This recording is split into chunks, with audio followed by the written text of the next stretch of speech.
L'évolution de l'actualité économique en République démocratique du Congo, c'est tout le jour sur Zoom Eco Live. Mesdames et messieurs, merci de rester fidèles et bienvenue à ce programme qui débute avant tout avec les nouvelles en bref. Et on se retrouve juste après pour la suite. C'est parti. La République démocratique du Congo a contracté de nouveaux engagements extérieurs chiffrés à 1,390 milliards de dollars américains au cours du deuxième trimestre 2025. C'est ce qui ressort du bulletin trimestriel de la dette publique publié par la Direction générale de la dette publique du 27 octobre 2025. Selon ce document officiel, ces nouveaux engagements proviennent essentiellement de la Banque mondiale à travers l'Association internationale de développement, principal partenaire financier du pays. Le prêt accordé visant à soutenir plusieurs secteurs stratégiques dont les finances publiques, les infrastructures et la résilience climatique. Plus de détails sur Zoom-Connect. Le gouvernement congolais a levé 30,6 millions de dollars américains sur le marché financier domestique lors de la séance d'adjudication du 11 novembre dernier dans le cadre de sa stratégie de refinancement des obligations du Trésor libellé en dollars américains. Ces montants représentent 34% du volume initialement mis en adjudication, soit 90 millions de dollars américains, traduisant une baisse notable de la demande par rapport à la précédente opération du 4 novembre 2025, au cours de laquelle le Trésor public avait réussi à mobiliser 156,1 millions de dollars américains, dépassant même le montant cible fixé à 80 millions de dollars américains. Malgré le maintien du taux d'intérêt à 9%, les investisseurs, principalement les banques commerciales et institutions financières locales, ont montré une moindre appétence sur ces titres souverains lors de cette nouvelle émission.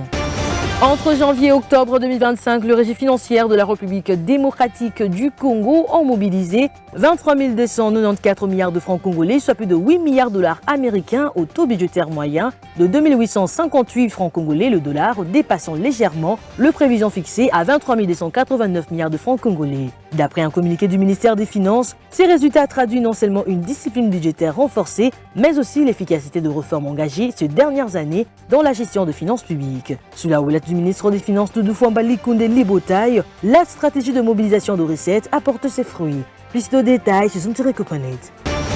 L'Office national de transport de la République démocratique du Congo a annoncé dans un communiqué rendu public le mardi 11 novembre 2025 qu'il accorde une remise de 10% sur le prochain voyage à tous les passagers affectés par l'incident technique survenu lors du trajet Matadi-Kinshasa du 9 novembre dernier. L'entreprise publique de transport ferroviaire a exprimé ses excuses le plus sincères à sa clientèle pour le désagrément causé par l'arrêt prolongé et le retard important enregistré au cours de ces voyages. Il est profondément désolé de la frustration ressentie par les clients et le remercie pour leur patience ainsi que leur bonne compréhension. Plus de détails sur Zoom-Connect. Voilà, vous nous suivez à Paris en France. Nous émettons à Kinshasa, capitale de la République démocratique du Congo. Nous allons déjà prendre notre toute première rubrique. Il s'agit des chiffres clés qui nous sont présentés par Judith Tunamaka.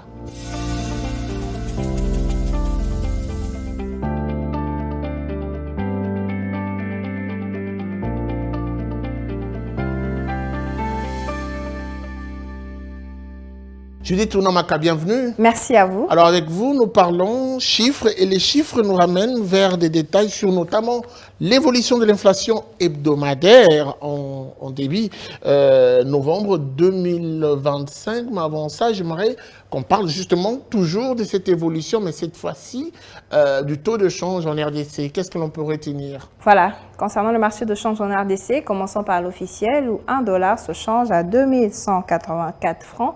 Un franc CFA vaut 3,85 centimes et 1 euro s'altère à 2530 francs congolais. Maintenant, prenons le cas du parallèle. Nous avons pointé particulièrement Ngaliema et dans ce lieu, 1 dollar se change à 2150 francs. Un franc CFA vaut 3,00 centimes et 1 euro s'altère à 2300 francs congolais. Alors, on doit quand même dire, Julie Tunamaka, qu'il y a eu trop de débats autour de la stabilité de l'inflation et aujourd'hui, vous nous parlez de son évolution. Alors, la question qui passe tout de suite à mon esprit, nous sommes pratiquement encore au mois de novembre et moi, je veux qu'on reste vers le début du mois de novembre pour avoir des précisions de vous sur l'évolution de l'inflation durant cette période, début novembre 2025? Concernant le niveau de l'inflation hebdomadaire, à la première semaine du mois de novembre 2025, on note qu'il a été de 0,02% contre 0,10% la semaine précédente. Voilà, les raisons justement de cette inflation est justifiée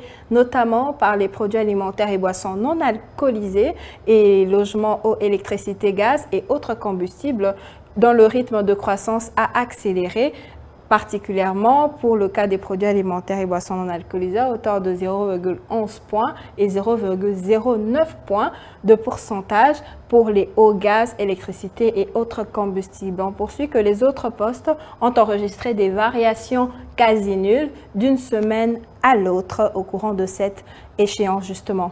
Parlons maintenant de la contribution à l'inflation. Il s'agit du logement, eau, électricité, gaz et autres combustibles qui ont contribué à 8,4%. Les produits alimentaires et boissons non alcoolisés ont coûté 91,6% au courant de cette période. Alors, on reste toujours dans cette période pour parler cette fois-ci de l'inflation en cumul annuel. Qu'est-ce que l'on peut retenir? Concernant l'inflation en cumul annuel, il est établi à 1,4% contre 10,61% à la même période en 2024 et on poursuit des détails très importants sur l'inflation en glissement annuel qui est ressortie à hauteur de 2,43% contre 14,31% à la période correspondante en 2024, soit un niveau largement en deçà de les prévisions annuelles qui était prévu à 7,8% retenu en 2025 précisément. Et pour finir avec vous, une dernière question. Qu'en est-il exactement de l'inflation en glissement annuel? À propos de l'inflation en glissement annuel de 2016 à 2025, on fait un palmarès. Voilà, en 2016, l'inflation a été de 11,24%. En 2017,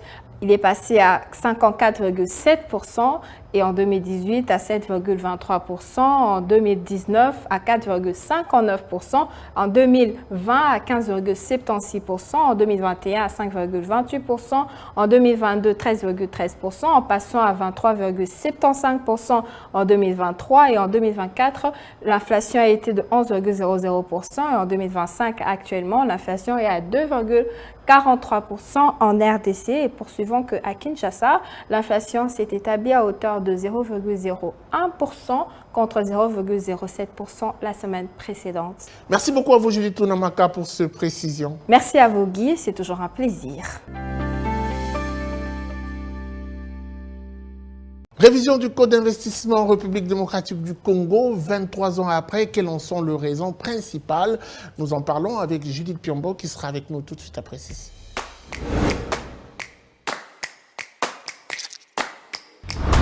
Judith Piombo, bienvenue. Merci. Alors, nous parlons avec vous de cette révision du Code d'investissement qui paraît un peu plus bizarre pour certaines personnes. 23 ans après, qu'est-ce qui a motivé cette démarche de révision selon vous? Vous devez savoir qu'il y a plusieurs raisons majeures qui peuvent expliquer la révision de ce code d'investissement qui existe depuis 2002 exactement et nous n'allons évoquer que quelques-unes à titre exemplatif. Alors voici, d'après la directrice générale de l'Agence nationale pour la promotion des investissements, ANAPI en sigle, il s'agit tout d'abord du fait que l'actuel code des investissements avait été promulgué dans un contexte post-conflictuel afin de favoriser premièrement l'implantation des entreprises de génie civil, les investissements de l'agriculture et de l'agro-industrie par la mécanisation, les investissements lourds pour asseoir une base industrielle solide au pays et aussi les investissements de valorisation des ressources naturelles nationales. Alors qu'aujourd'hui, le pays s'est doté d'un plan national stratégique et de développement, PNSD en sigle, qui a ciblé d'autres secteurs prioritaires en fonction de la vision institutionnelle auquel il faille s'aligner. Alors, autre raison, le code actuel avait été pris dans un contexte où le pays était subdivisé en 11 provinces, alors qu'aujourd'hui, il a 26 provinces, ce qui pousse à réadapter le code par rapport à cette réalité nationale, car il est difficile à ce jour de catégoriser clairement les zones économiques telles que reprises par le code, d'autant plus que les 10 provinces n'ont pas connu les mêmes élans de développement. Alors, on doit dire dans le débat, beaucoup pensent que ce code d'investissement n'a pas suffisamment contribué au développement de l'investissement de certains secteurs en République démocratique du Congo. Et à titre exemplatif, on cite l'agriculture, le secteur agricole. Quelle est votre jugement par rapport à ce qui s'est dit? Alors, ceci était dû au délai des avantages accordés, considéré comme court pour attirer les investisseurs dans ces secteurs sur lesquels les résultats ne sont pas obtenus qu'après une période assez longue. D'où il était nécessaire de repenser comment le rendre plus compétitif pour attirer véritablement les investisseurs dans ces secteurs prioritaires pour le développement. Et il y a lieu de mentionner que la concurrence dont la RDC fait face, aussi bien au niveau régional que continental, l'oblige à adapter ces différents outils incitatifs et d'accompagnement des investisseurs au contexte actuel sur le plan institutionnel. Encore aujourd'hui, les priorités du gouvernement dans différents secteurs ainsi que la vision politique ne sont pas les mêmes lors de la promulgation du Code des investissements de 2002. Alors, on se quitte avec cette question, Judith Piombo. Est-ce que ce code d'investissement s'adapte aux réalités du pays, notamment l'adhésion de la République démocratique du Congo à plusieurs organisations régionales et aux mécanismes de sécurisation? Exactement, l'adhésion du pays à plusieurs organisations régionales et mécanismes de sécurisation des investissements. On peut prendre l'exemple de la ZLECAf, COMESA, SADC, etc. Il s'est avéré au cours des années que le Code des investissements de la RDC était devenu vétuste et moins compétitif par rapport à celui des pays de la région, ce qui a poussé la RDC, qui a comme ambition de devenir une destination idéale pour les investisseurs, à se conformer aux récentes évolutions. Merci beaucoup à vous pour cette précision. Je rappelle que vous étiez à la présentation du dossier du jour. Merci à vous, c'était un plaisir. Parlons cette fois-ci de la réforme sur le guichet unique intégral. Un comité de supervision est déjà à pied d'œuvre. Pour en savoir plus, nous recevons comme invité Gardidiana qui sera avec nous tout de suite après ceci. Gardidiana, bienvenue. Merci. Alors avec vous, nous parlons de ces guichets uniques intégral mis en place par le ministère du Commerce extérieur et déjà un comité de supervision est à pied d'œuvre. On va aller plus loin en s'interrogeant sur notamment le résultat majeur de ce travail réalisé par ce comité jusqu'ici. Alors, de manière directe, le résultat du travail de ces comités, c'est la dématérialisation de 67 liasses documentaires sur le 77 que compte le système de douane de la République démocratique du Congo. Ça veut dire, aujourd'hui on est dans l'approche, notamment avec les guichets uniques intégrales de commerce extérieur, de dématérialiser le processus de pré-dédouanement, des dédouanements et de post-dédouanement. Ici, plus besoin d'aller en présence physique pour faire des déclarations, pour tout ce qui est traitement des dédouanements. À partir de votre instrument digital, vous pouvez tout faire et pouvoir avoir les résultats dans un délai aussi court, mais également avec une efficacité déconcertante. Donc voilà en gros le premier le résultat majeur obtenu par ce comité de suivi qui est déjà à pied d'œuvre depuis un certain moment. Et ça, c'est généralement la suite des engagements pris par la RDC qui déjà ratifié l'accord de facilitation de change de l'Organisation mondiale du commerce extérieur et qui doit se mettre sur les standards internationaux. Et donc, on peut dire que Kinshasa, avec ce comité, présidé par le ministre Julien Paluku, aux côtés de son collègue de finance Doudou Fouamba, sont déjà sur le bon rail. Alors, je dois retenir un mot, et je le souligne d'ailleurs, dématérialisation. Et la question qui vient tout de suite, quel sera l'impact de cette dématérialisation ? Alors, pour ceux qui sont habitués, notamment les opérateurs et ceux qui sont habitués au commerce extérieur, c'est que la dématérialisation aujourd'hui, c'est la digitalisation du système de dédouanement. Je l'ai dit en luminaire, puisque depuis, vous vous souviendrez, depuis 2024, Kinshasa a basculé sur l'approche de numériser la plupart des services de l'État, mais également depuis 2014, on est passé du système Sidonia++ d'avant, au niveau de la Direction générale des douanes et assises. Maintenant, il y a Sidonia World qui est un peu plus soft et un peu plus sophistiqué que le premier système. Donc ici, la dématérialisation, ça permet à ce que chacun de pouvoir s'engager avec moindre coût, mais aussi avec un délai limité en ce qui concerne des opérations de commerce extérieur. Je prends un exemple pour Guchungu qui veut s'acheter sa marchandise au niveau, par exemple, de Dubaï. Aujourd'hui, il n'a pas besoin de se déplacer vers une agence, il n'a pas besoin de se déplacer vers le service de l'État pour aller remplir des liasses des documents pour pouvoir bénéficier de sa marchandise. Aujourd'hui, rien qu'avec le système digital, à partir de votre téléphone, vous pouvez tout faire jusqu'à l'acquisition de vos marchandises. Donc, ce qui fait qu'aujourd'hui, ça vous coûte moins, ça vous fait un délai réduit, mais aussi pour un opérateur, ça vous fait gagner de marge suffisamment, mais également pour les autres privés. Donc en gros, aujourd'hui, on dirait que c'est l'alignement de Kinshasa sur le standard au niveau international. Surtout, je le dis encore, on est devenu membre de l'Organisation mondiale du commerce extérieur. Et aussi, parce que depuis un certain moment, Kinshasa s'est rendu compte qu'il fallait rationaliser le système fiscal. Avec ce système ici, Kinshasa peut avoir une meilleure traçabilité, mais un meilleur contrôle dans le service post-frontalier. Question de pouvoir veiller sur la qualité de la mobilisation. Avec l'ancien système, il y a deux fonctionnaires de l'État qui travaillaient dans les différents services OCC, au GFREM et les autres, qui profitaient justement de ce système manuel pour pouvoir s'étayer un peu la part du lion, aller dans de coups sales, aller dans le blanchiment, aller dans le coulage de recettes. Mais aujourd'hui, avec la numérisation, avec ce système ici, avec le guichet unique intégral de commerce extérieur, on rationalise, ce qui permettra à Kinshasa, qui veut maximiser ses recettes, à pouvoir avoir une meilleure célérité et récolter bien plus et réduire le marge, le coulage des recettes au niveau de services. Nous avons vu, la dernière question, une réforme arriver, les guichets uniques, et par la suite, il y a une autre réforme qui vient améliorer celle-là. Les résultats, on n'en parle pas assez. Qu'est-ce qui rassure que cette fois-ci, ces guichets uniques, en mode réforme, pourra produire résultats escomptés? La vérité, c'est quand vous parlez de guichet unique, je crois que les guichets uniques existent encore. Si vous posez la question... La question, c'est les résultats. Les résultats. Est-ce qu'on a pu atteindre les résultats tels que poursuivis lorsqu'on l'a créé, cette réforme mise en place? Alors, sur la question de guichet unique, il faut faire la part de choses. Au niveau de la facilitation, par exemple, du guichet unique dont vous parlez, de la création et de l'intégration de ceux qui étaient dans l'informel. La réduction des tracasseries notamment. Ça, c'est une autre paire de manches. Ouais. Au niveau du guichet unique, c'était réduire les démarches pour la création et l'obtention de documents de l'État.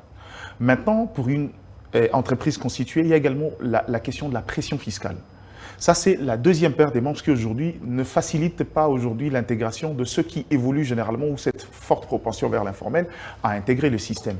Mais au niveau du guichet unique, le travail a été fait, les réformes sont là.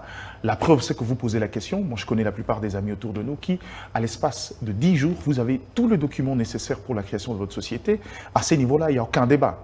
Maintenant, les débats, c'est au niveau du système fiscal qui était encore un peu plus lourd et qui est en train d'être amélioré également avec les réformes menées. Pour le guichet unique du commerce extérieur, je l'ai toujours dit, la force, c'est d'avoir aujourd'hui... Est-ce que cet allègement du système fiscal ne sera pas un manque à gagner pour l'État? Il y a besoin d'argent. Non, mais je ne pense pas. Au contraire, c'est un moyen pour l'État de pouvoir maximiser encore ses ressources. D'où la nécessité du ministre de Finances publiques, de Finances dans le comité de supervision de cette approche-là. Parce qu'ici, il est question de collecter les ressources. Quelle est la grande difficulté de Kinshasa? Le système fiscal assez lourd, avec une pression assez forte, a favorisé la propension vers l'informel. Aujourd'hui, quand on améliore à la fois le système fiscal, on le rend un peu plus traçable, un peu plus transparent, et un peu plus, je dirais, démocratique, au même moment, on encourage ceux qui étaient dans l'informel à pouvoir intégrer les systèmes parce que c'est ce qu'ils craignaient. Et quand ils arrivent avec le système administratif mis en place, notamment la dématérialisation de procédures, ce qui fait qu'aujourd'hui, on peut aller vers un système un peu plus intégral. Donc, pour moi, le guichet unique ici répond aux besoins de Kinshasa, qui se considère encore étant comme un vaste marché, mais dont le risque restait encore très élevé sur l'investissement. Je vous donne le statistique, on estimait que pour l'implantation d'une société à Kinshasa, la durée maximum de vie était des 6 mois, ou max 1 année. Après, généralement, la plupart des sociétés tombaient en faillite. C'était la somme de toutes ces histoires-là, et donc il y a cette nécessité-là. Au niveau du commerce extérieur, posez la question à ceux qui sont dans le domaine, on vous dira que généralement la tracasserie battait son plein, ce qui réduisait un peu le chance et augmentait le risque dans ce métier-là. Aujourd'hui, l'idée, c'est de pouvoir assainir, et les guichets uniques intégrés du commerce extérieur permettent à ce que même ceux qui, en fait, les opérateurs à faibles capitaux, peuvent également cette fois-ci profiter du commerce extérieur sans pour autant subir le dictat ou encore la dictature de l'État congolais par ses agents un peu véreux. Merci beaucoup à vous, Gardigala. C'est à moi de vous remercier. Suivez-moi tout le jour à travers Zoom Wende sur Zoom Eco Live. Abonnez-vous sur notre chaîne YouTube. Zoom Eco Live, la référence de l'actualité économique en RDC. Après la baisse de produits de première nécessité, quel est donc le prix de produits surgelés? Nous allons nous rendre au marché Gambela pour en savoir plus. Et c'est Naomi Kandé qui nous y amène avec sa rubrique Zoom Wende. C'est parti.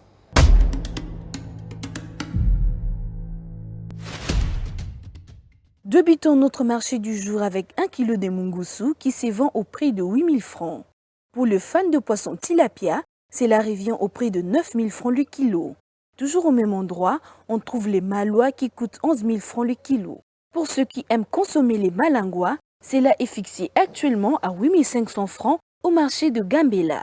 Toujours au même endroit, on trouve 1 kg de croupion, communément appelé dindon, qui revient au prix de 8 000 francs. Zumwende a également pensé aux consommateurs de côtelettes de mipandi qui se vend au prix de 13 000 francs congolais par kilo. Le pied de porc, connu sous le nom de makoso, revient au prix de 7 500 francs le kilo. Le poisson chinchard, connu sous le nom de mpiodi en lingala, se vend au prix de 7 500 francs pour 1 kg de 20+. 1 kg de 25+ se vend à 10 000 francs. Dans ces mêmes marchés des Gambela, le poulet nu revient à 10 000 francs. Terminons ces marchés avec 1 kg de maboumou qui se vend actuellement à 10 000 francs congolais.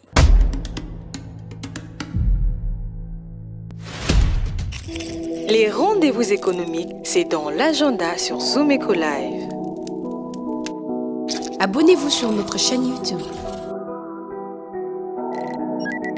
Zoom Eco Live, la référence de l'actualité économique en RDC. Allez, il est temps de noter les différents rendez-vous de la semaine. Nous allons prendre la rubrique Agenda présentée par Adassa Grasse.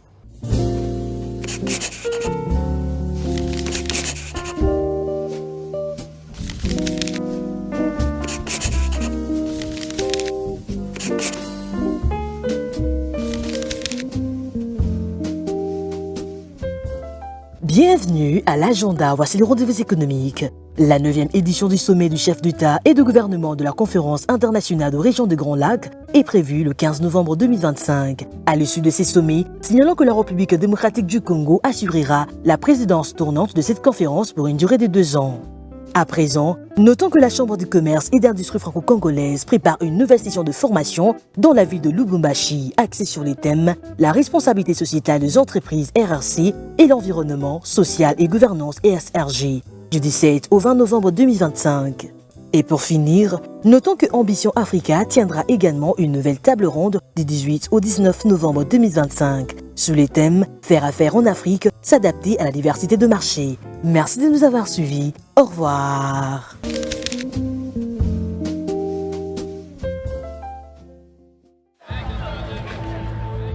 C'est art de se tirer d'affaire, de faire face à la crise, de bricoler, de trouver des solutions avec ce qu'on a sous la main. Un art dans lequel les Congolais ont développé un savoir-faire particulier. Article 15. Débrouillez-vous pour vivre. Et enfin, ce numéro article 15, avant de nous quitter, il s'agit ici d'un volontaire qui accepte de partager avec nous son expérience. Il est vendeur de la viande d'Inde en République démocratique du Congo, principalement à Kinshasa, la capitale. Il est dans la débrouillardise depuis plusieurs années, mais arrive quand même à s'organiser. Comment fait-il pour être capable de nouer le 2 bouts du mois? La question lui a été posée et je vous prie de suivre ce condensé qui vous est proposé par Junior Bolamba. Article 15, c'est tout de suite. Débrouillard à jamais, jamais, jamais. Débrouillard à jamais, jamais, jamais. Débrouillard à jamais.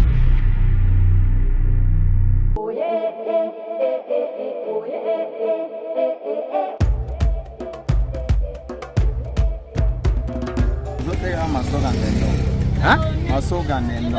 Nazo na FTM na 11 000 francs. Donc, nazo sala musalo pour na récupérer akaba enterré à 10 000 ou 15 000.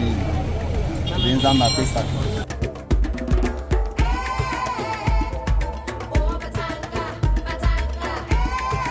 Musala na oyo na bandi yango kala. Nasali kaka 5 ans na musalo. Donc, musalo ezo futaka ngai. Mbonge bele, à 10 000, 15 000.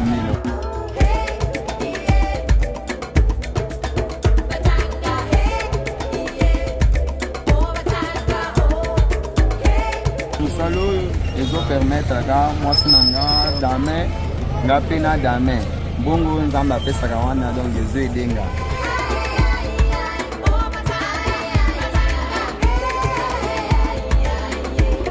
mosala tozosala yango ezalaka bien nazozwaka mwa moyen wana ezoede ngai donc nazeli ka fatigue aluka mosala mosusu donc tobanda kosala yango.